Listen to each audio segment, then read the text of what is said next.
प्यारे बच्चों, virtual class में आपका हार्दिक स्वागत है। मैं कैप्टन राजेश कुमार तिवारी, प्रवक्ता इतिहास, नेशनल इंटर कॉलेज हंडिया प्रयागराज से आपके समक्ष प्रस्तुत हूँ। बच्चों, आज हम कक्षा 11 के अंतर्गत इतिहास विषय के अध्याय 3 तीनों महाद्वीपों में फैला साम्राज्य या 3 महाद्वीपों में फैला साम्राज्य इस शीर्षक पर कुछ आवश्यक जानकारी प्राप्त करेंगे। बच्चों, प्राचीन इतिहास में रोमन साम्राज्य का उदय अपने आप में एक सबसे महत्वपूर्ण घटना थी। यह साम्राज्य अधिकांश यूरोप, पश्चिमी एशिया तथा उत्तरी अफ्रीका तक फैला हुआ था। इसी कारण इसे 3 महाद्वीपों में फैला साम्राज्य भी कहा जाता है। यूरोपीय समाज की राजनीतिक एवं सामाजिक पृष्ठभूमि का निर्माण रोमन साम्राज्य के कारण ही हुआ। बच्चों, इस अध्याय में हम यह जानने का प्रयास करेंगे कि इसका गठन कैसे हुआ, साथ ही साथ इसके निर्माण में किन राजनीतिक ताकतों ने इसके भाग्य को बनाया, संवारा तथा इस साम्राज्य के लोग कितने सामाजिक समूहों में विभाजित थे। बच्चों, साथ ही साथ हम देखते हैं कि इस समाज के अंतर्गत राजनीतिक रूप से महिलाओं को कानूनी अधिकार अत्यधिक प्राप्त हुए थे। साथ ही साथ दासों की जो स्थिति थी, उनका जो योगदान था अर्थव्यवस्था में, वह भी सर्वविदित है। यह साम्राज्य अनेक स्थानीय संस्कृतियों तथा भाषाओं के वैभव से भी संपन्न था।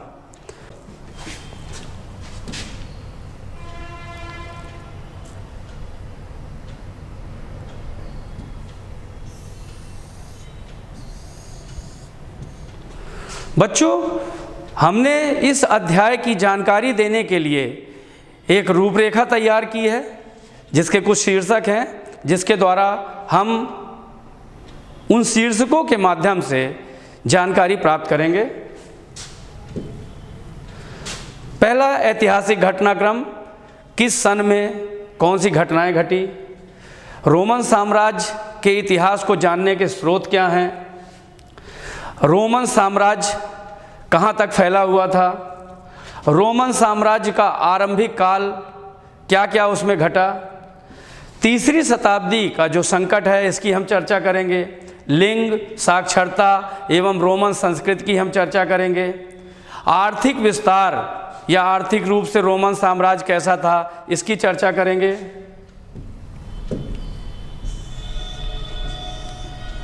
दास प्रथा, जो कि रोमन साम्राज्य का एक बहुत महत्वपूर्ण पक्ष था, उसकी चर्चा करेंगे। श्रम प्रबंधन की चर्चा करेंगे। साथ ही साथ श्रमिकों पर क्या नियंत्रण था रोमन साम्राज्य में, इसकी चर्चा करेंगे।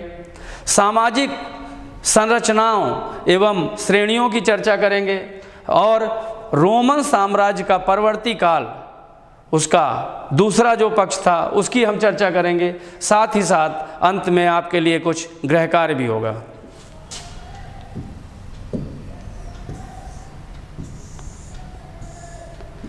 बच्चों, ऐतिहासिक घटनाक्रम के माध्यम से मैंने इस पूरे साम्राज्य की प्रमुख घटनाओं को समेटने का प्रयास किया है, जिसे कि एक चार्ट के द्वारा हम समझ सकते हैं और देख सकते हैं। लगभग 27 ईसा पूर्व का समय, जिसमें ऑक्टेवियन, जिसे हम बाद में ऑगस्टस के नाम से जानते हैं, उसके द्वारा स्थापित प्रिंसपेट, जो उसका साम्राज्य था, उसका राज था, उसका जो है निर्माण होता है। और साथ ही साथ ऑगस्टस पहला रोमन सम्राट हमारे सामने आता है। लगभग 66 से 70 ईस्वी विशाल यहूदी विद्रोह होता है और रोमन सेनाओं का जेरूसलम जैसे पवित्र स्थल पर कब्जा हो जाता है। लगभग 115 ईस्वी त्राजान, जो कि वहाँ का शासक था, वो पूर्व में विजयों को प्राप्त करता है और रोमन साम्राज्य का अधिकतम विस्तार त्राजान के समय में हो जाता है। लगभग 212 ईस्वी में साम्राज्य के सभी मुक्त निवासियों को, अर्थात जिनको विजित भी कर लिया गया था, उन सभी निवासियों को रोमन नागरिक का दर्जा दे दिया जाता है।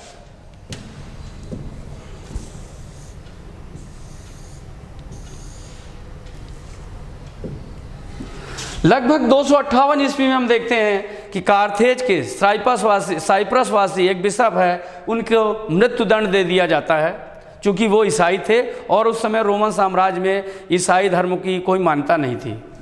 लगभग 297 ईस्वी डायोक्लीसियन, जो कि एक रोमन सम्राट था, वो 100 प्रांतों में पूरे साम्राज्य का पुनर्गठन कर देता है, विभाजित कर देता है। एक महत्वपूर्ण काल लगभग 310 ईस्वी का आता है, जहां कॉन्स्टेंटाइन, जो कि एक प्रसिद्ध शासक है रोमन वंश का, वो सोने का एक नया सिक्का चलाता है जिसे हम सॉलिडस कहते हैं। लगभग 312 ईस्वी में कॉन्स्टेंटाइन स्वयं ईसाई धर्म को स्वीकार कर लेता है और एक प्रकार से राजधर्म भी रोमन साम्राज्य का ईसाई हो जाता है। लगभग 324 ईस्वी कॉन्स्टेंटाइन अब साम्राज्य का एकमात्र शासक बन जाता है। उसने कुस्तुनतुनिया, जो कि एक नगर है जिसको कॉन्स्टेंटिनोपल हम कहते हैं, एक उस नगर की स्थापना करता है।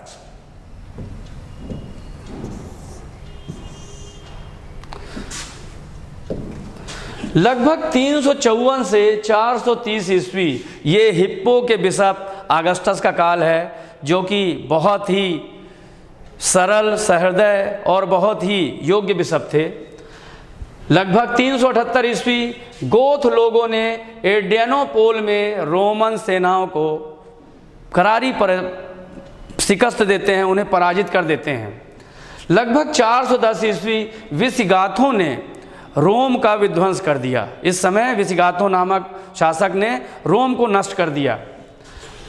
428 ईस्वी वेंडल लोगों ने, जो रोम का एक प्रांत था अफ्रीका, वहाँ के प्रदेश पर वो कब्जा कर लेते हैं वेंडल।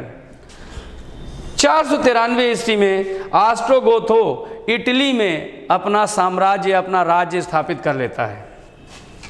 533 से 550 ईस्वी का काल जस्टिनियन द्वारा अफ्रीका और इटली को पुनः अपने कब्जे में ले लेता है, उस पर अधिकार कर लेता है।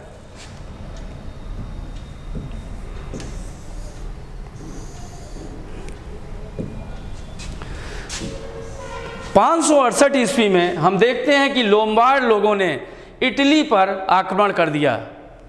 इसी तरह 614 से 619 ईस्वी का समय फारस के शासक खुसरो द्वितीय का आता है, जो कि पूर्वी रोम प्रदेशों पर आक्रमण करता है और उन पर अपना कब्जा स्थापित कर लेता है। लगभग 633 से 642 ईस्वी, इसे हम अरब विजयों का पहला महत्वपूर्ण चरण मानते हैं, कह सकते हैं, और मुस्लिम नेताओं ने फिलिस्तीन, ईरान, इराक और मिस्र के काफ़ी हिस्सों पर कब्जा कर लिया। लगभग 698 ईस्वी अरबों ने कार्थेज को जीत लिया, उस पर कब्जा कर लिया। और लगभग 711 ईस्वी में हम देखते हैं कि स्पेन पर अरबों का आक्रमण होता है और एक तरह से स्पेन भी अरबों के नियंत्रण में चला जाता है।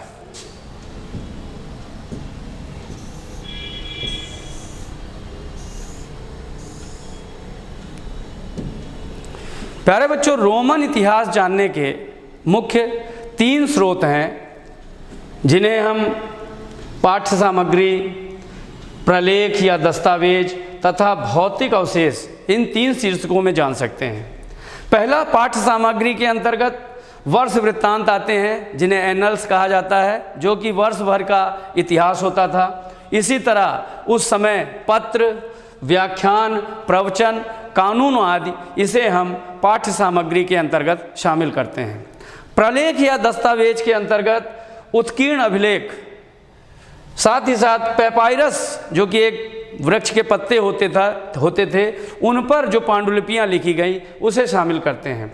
भौतिक अवशेष में स्मारक, इमारतें, मिट्टी के बर्तन और जो अन्य संरचनाएं हैं उन्हें हम शामिल करते हैं।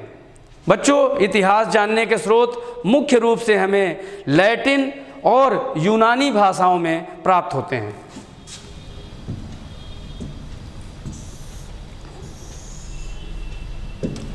अब हम रोमन साम्राज्य के विषय में जानने का और प्रयास करते हैं।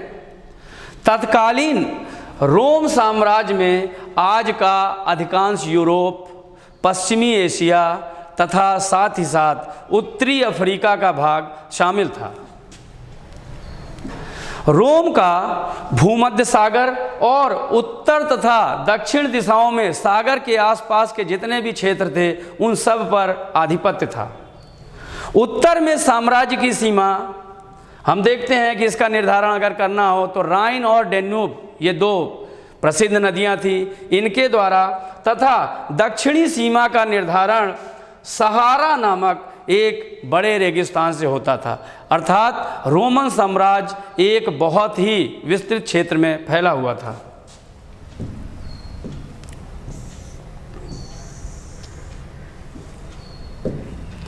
अब हम रोमन साम्राज्य के आरंभिक काल की बात करेंगे। रोम साम्राज्य को सामान्य रूप से हम दो भागों, पूर्ववर्ती भाग और परवर्ती भाग या परवर्ती काल के रूप में विभाजित कर सकते हैं। रोम साम्राज्य में भाषाई विविधता थी, लेकिन प्रशासन की जो भाषा थी, जो काम था, वो यूनानी और लैटिन भाषाओं में ही किया जाता था। साम्राज्य के सभी निवासी एकमात्र शासक की संतान माने जाते थे। शासक ही उनका राजा था, सब कुछ वही था। रोमन साम्राज्य सांस्कृतिक दृष्टि से ईरानी सभ्यता से बहुत ही आगे था, बहुत ही बड़ा हुआ था, बहुत ही समृद्ध और विविधतापूर्ण था।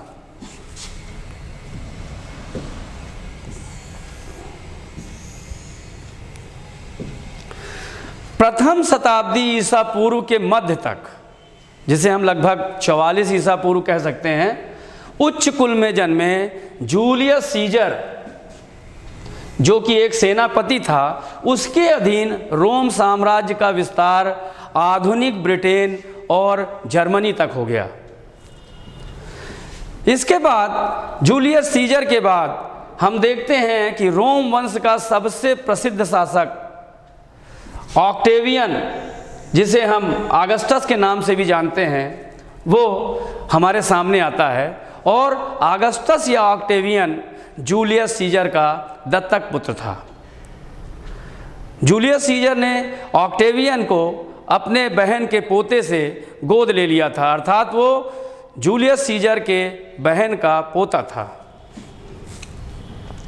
अब हम देखते हैं कि प्रथम सम्राट आगस्टस 27 ईसा पूर्व में उसने जो राज्य स्थापित किया,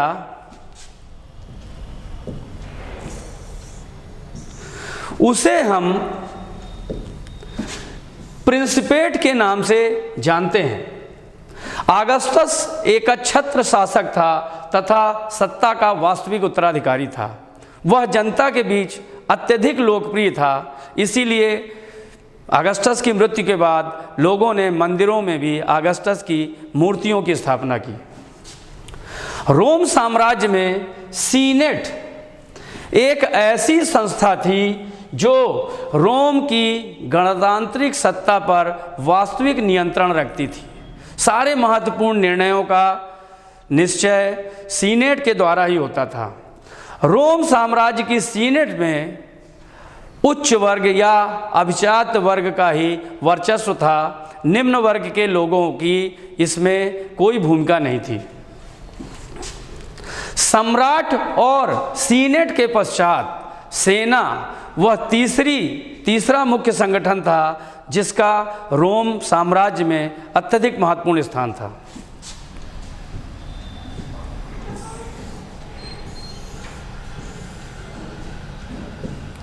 एक वेतन भोगी सेना के रूप में, अर्थात उस समय रोम साम्राज्य की सेना को नगद वेतन दिया जाता था, जो अपने आप में एक बड़ी विशेष बात थी। वेतनभोगी सेना का होना निसंदेह रोमन साम्राज्य की एक प्रमुख विशेषता थी और सेना साम्राज्य में सबसे बड़ा एकल संगठित निकाय था। बहुत बड़ी सेना थी ये। इस साम्राज्य को विभिन्न प्रांतों में विभाजित किया गया था और वहाँ के निवासियों से कर वसूला जाता था। आरंभिक काल में इटली को रोमन साम्राज्य का प्रांत नहीं माना जाता था तथा वहाँ से कर की वसूली भी नहीं होती थी। कार्थेज, सिकंदरिया व एंटियाग ये भूमध्य सागरीय तटों पर बसे हुए उस समय के सबसे प्रसिद्ध नगर थे।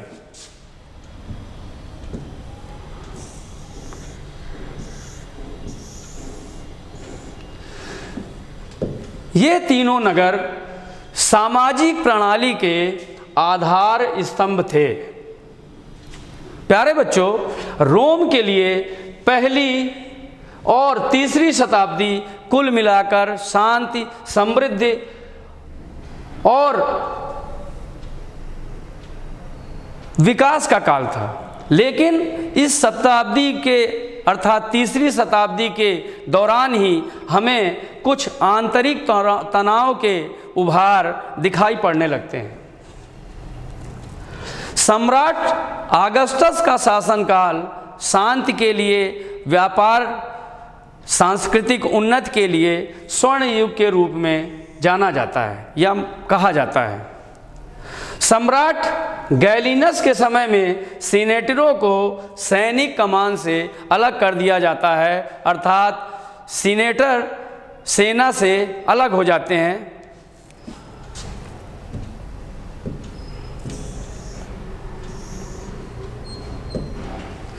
सीनेट में कम से कम तीसरी शताब्दी तक इतालवी मूल के लोगों का ही वर्चस्व बना रहा। बाद में प्रांतीय सीनेटरों का भी धीरे धीरे महत्व बढ़ने लगा। सार्वजनिक स्नान गृह यह भी रोम के नागरिक जीवन शैली की एक प्रमुख विशेषता थी।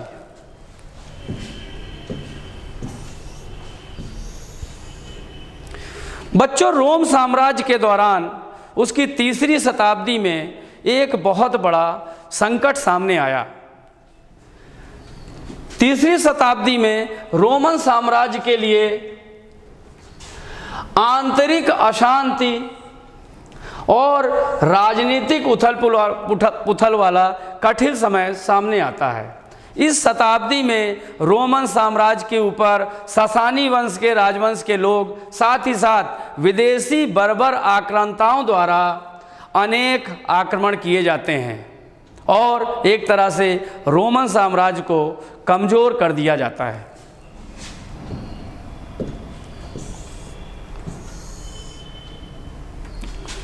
बच्चों, रोमन साम्राज्य में हम देखते हैं कि एकल परिवार की अवधारणा ही मुख्य रूप से हमारे सामने आती है। साथ ही साथ विवाह भी आमतौर पर परिवार के लोगों द्वारा ही किया जाता था, यद्यपि प्रेम विवाह या विवाह के दूसरे प्रकारों का भी कहीं कहीं उल्लेख मिलता है। रोमन साम्राज्य में दासों को परिवार में सम्मिलित किया जाता था। रोम वासियों की परिवार के संबंध में ये अवधारणा थी। रोम की महिलाओं को संपत्ति के स्वामित्व तथा संचालन में व्यापक कानूनी अधिकार प्राप्त थे।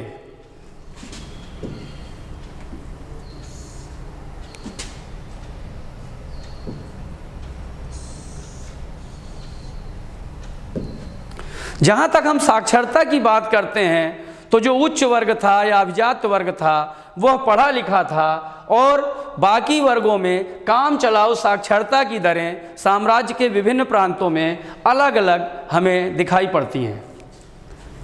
रोमन साम्राज्य में हमें सांस्कृतिक विविधता भी दिखाई पड़ती है।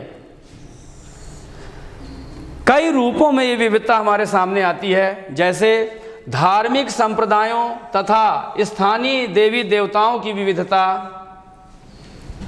बोलचाल की अनेक भाषाओं का प्रयोग होता था बोलचाल की, लेकिन प्रशासन की भाषा में हम लैटिन और यूनानी भाषा का ही प्रयोग देखते हैं। वेशभूषा की विविध शैलियाँ आदि हमें रोमन साम्राज्य में दिखाई पड़ती हैं।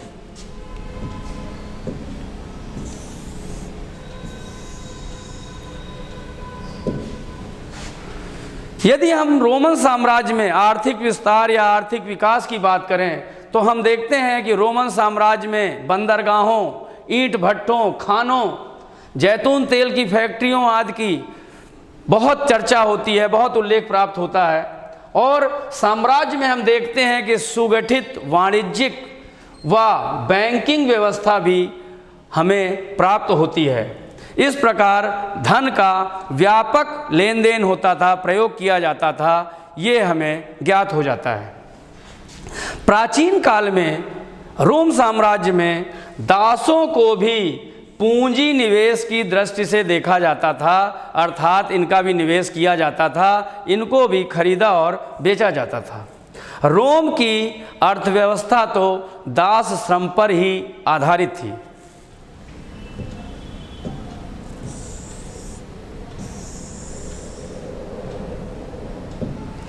यदि हम रोम साम्राज्य में दास प्रथा पर, श्रम प्रबंधन एवं श्रमिकों पर नियंत्रण की चर्चा करें तो हम देखते हैं कि प्राचीन रोम में दास प्रथा का प्रचलन अपने चरम पर था।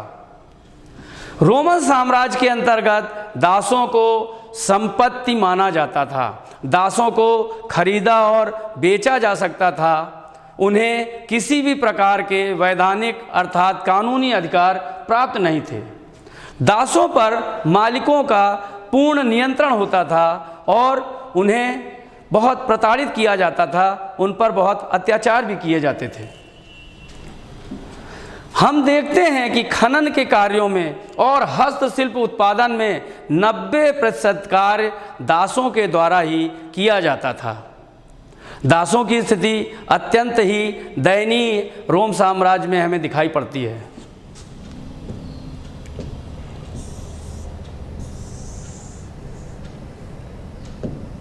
चूंकि दास लोग वही बनाए जाते थे, जब कोई प्रांत विजित किया जाता था तो वहाँ के निवासियों को दास बना लिया जाता था।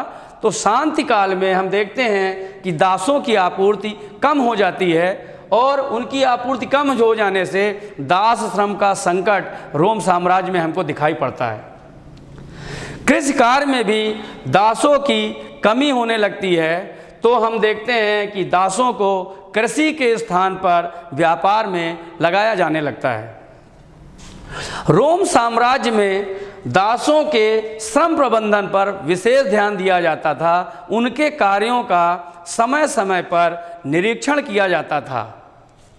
हम देखते हैं कि उस समय का एक लेखक कोलू मिल्ला श्रम प्रबंधन के बारे में विस्तृत चर्चा करता है।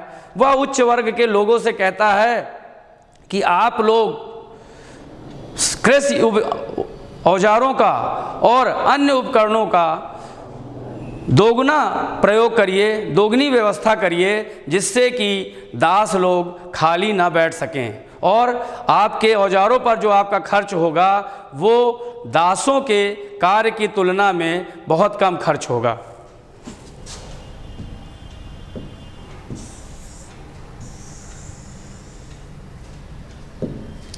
हम रोमन साम्राज्य में जब सामाजिक संरचनाओं की या श्रेणियों की चर्चा करते हैं तो हम देखते हैं कि रोमन साम्राज्य मुख्य रूप से 3 वर्गों में, 3 सामाजिक श्रेणियों में विभाजित था,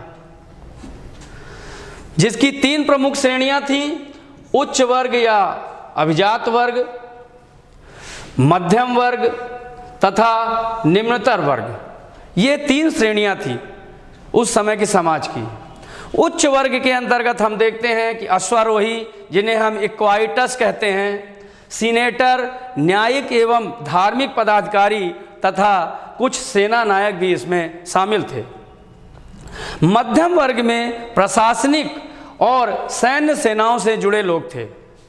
निम्नतम वर्ग बहुसंख्यक थे जिन्हें सामूहिक रूप से ह्यूमिल ओरिस कहा जाता था। इस वर्ग में मुख्य रूप से श्रमिक शामिल थे।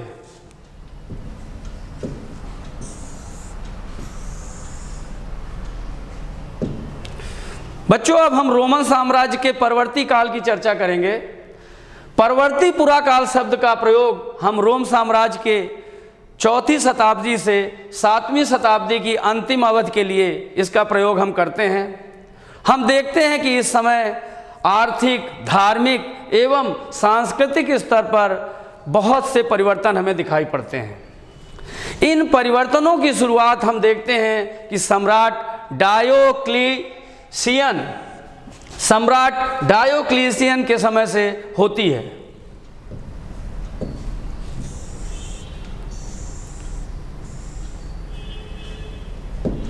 डायोक्लीसियन नामक सम्राट ने प्रांतों का पुनर्गठन कर दिया और असैनिक कार्यों को सैनिक कार्यों से अलग कर दिया।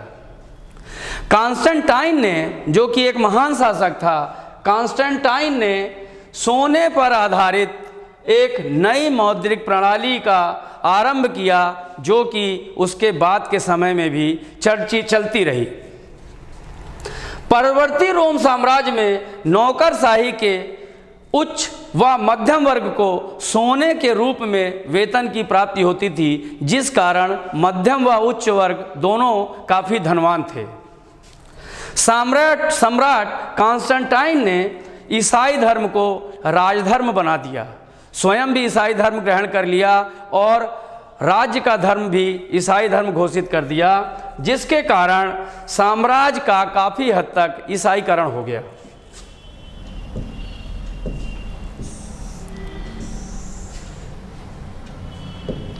कॉन्स्टेंटाइन द्वारा प्रचलित जो सोने का एक सिक्का था, जिसे हम सॉलिडस कहते हैं, यह 4.5 ग्राम का सिक्का था और शुद्ध सोने से इसका निर्माण किया गया था।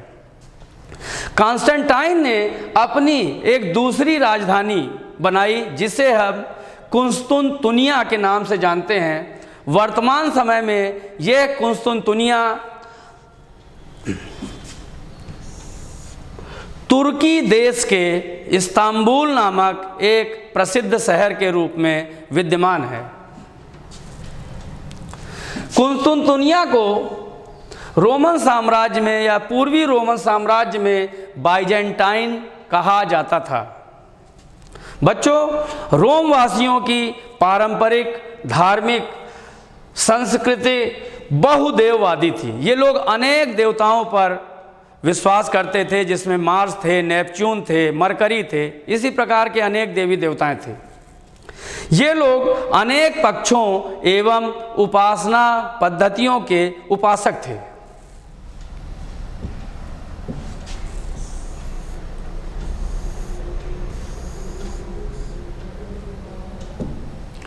पांचवीं शताब्दी तक साम्राज्य राजनीतिक दृष्टि से विखंडित हो गया, लेकिन अपने पूर्वी आधे भाग में रोम साम्राज्य अखंड और अत्यधिक समृद्ध बना रहा।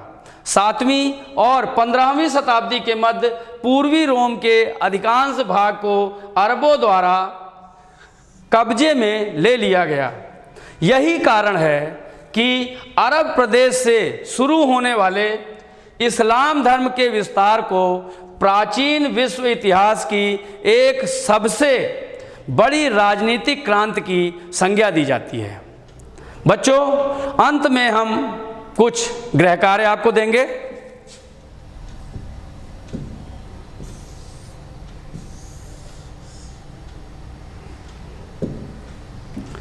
गृह कार्य में पहला प्रश्न है, अगस्टस का शासनकाल क्यों याद किया जाता है?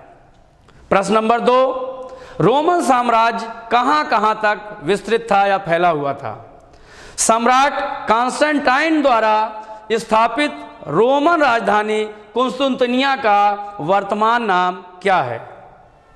प्रश्न नंबर 4, सीनेट संस्था के विषय में आप क्या जानते हैं? और पांचवा एवं अंतिम प्रश्न है, रोम साम्राज्य में श्रमिकों एवं दासों की स्थिति पर एक टिप्पणी लिखिए। बहुत बहुत धन्यवाद बच्चों।